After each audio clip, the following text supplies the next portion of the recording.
Hello everyone, আসসালামু আলাইকুম। কেমন আছেন সবাই? আশা করি ভালো আছেন। আল্লাহর রহমতে আমরাও ভালো আছি। তো টানা কয়েকদিন বৃষ্টির পরে আজকে বৃষ্টি ছিল না, তাই আমরা ভাবলাম আজকে একটু বাইরে খাওয়া দাওয়া করি। বৃষ্টির মধ্যে ভালো মন্দ খেতে ইচ্ছে করে ঠিকই, কিন্তু বাইরে বের হতে ইচ্ছে করে না। আর ভালো খাওয়ার জন্য তো বাইরে বের হতেই হবে। বাসায় যে রান্না করে খাবো সেটাও ইচ্ছে করছিল না, কেমন একটা আলসেমি ধরে গিয়েছিল বৃষ্টির মধ্যে। তো যাই হোক, বৃষ্টি শেষ হয়েছে, আজকে একটু আকাশটা ভালো ছিল, তাই আজকেই চলে এসেছি বাইরে খাওয়ার জন্য। তো এখানে আম্মু, আপু, রুকু আমাদের জন্য ওয়েট করছিল এসে। তো এই তো রুকুকে দেখতে পাচ্ছেন, ওকে আমি বললাম তোমার হাতটা একটু দাও, আমি একটু ধরি। ও হাত দিতে চায় না, ও একা একা হাঁটতে চায়। তো এই তো আমরা এখন যাচ্ছি উপরে। আর এই তো আয়াতের বাবা গাড়ি পার্কিং করে তারপর আয়াতকে নিয়ে আসছে। আয়াত এমনি তো দুষ্টুমি করে, ওর বাবাকে দেখলে ওর দুষ্টুমির তাপমাত্রা আরও বেড়ে যায়। তখন ও বাবাকে দেখলে মনে হয় যে কিছু বোঝে না, এরকম একটা ভাব ধরে, আরও বেশি দুষ্টুমি করে ও। তো এই তো এখানে এসে পড়েছি, আর এখানে এই মিররটা খুবই সুন্দর লাগছিল। সবাই এখানে এসে ছবি তুলছিল, ভিডিও করছিল। তাই আমি আয়াতকে বললাম, এখানে তুমি একটু দাঁড়াও, আমি একটু তোমার ছবি তুলি। ও তো ছবি তোলা বাদ দিয়ে যে দুষ্টুমি করতে লেগে গিয়েছে।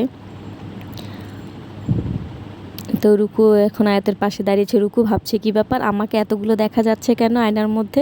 ও আসলে বুঝতে পারছে না ব্যাপারটা কি। তারপর আয়াতকে আমি একটু ঘোরালাম এখানে, আমি বলে এখানে একটু ঘোরা, আমি তোমাকে একটু ভিডিও করি। তো ও দেখেন মাথা যে নিচু করে আছে, নিচুই করেছে আর উঁচু করে। তারপর রুকুকে ধরলাম যে আর আম্মু তোমার জন্য একটু ভিডিও করে দিই। সবাই আমার বাচ্চাদের জন্য দোয়া করবেন, ওরা যেন ভালো থাকে, সুস্থ থাকে। তো এখানে যে মেনু কার্ড নিয়ে বসে গিয়েছে, আর এত পরিমাণে রাশ ছিল, মনে হচ্ছে যে আমাদের সাথে সাথে সবার বাইরে খেতে ইচ্ছে করছে। সব পুরো বুকিং ছিল, আসলে কি বলবো, মনে হয় যে বিয়ে বাড়ি দাওয়াত খেতে এসেছি, টেবিল খালি নেই, টেবিল খালি হলে তারপরে বসবে, এরকম একটা অবস্থা। আমরা প্রায় 20 মিনিটের মতো ওয়েট করেছিলাম, টেবিল খালি ছিল না। তো অন্য কোথাও যে যাবো সেটাও ইচ্ছে করতেছিল না।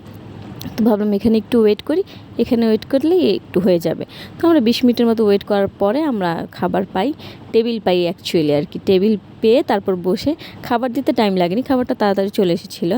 তো এখানকার কাচ্চি তো বলার মতো কিছু নেই, সবসময়ের মতোই মজা লাগে। তো আমি এখানে একটা বাদামি শেক অর্ডার করি, এই শেকটা আমার কাছে খুব ভালো লাগে, বোরহানির চাইতে এটা খুব ভালো লাগে খেতে।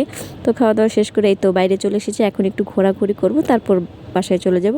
আজকের ভিডিও এই পর্যন্তই। সবাই ভালো থাকবেন, সুস্থ থাকবেন, আর আমার ভিডিওতে যদি কোনো কিছু ভালো লাগে একটা লাইক কমেন্টস করবেন।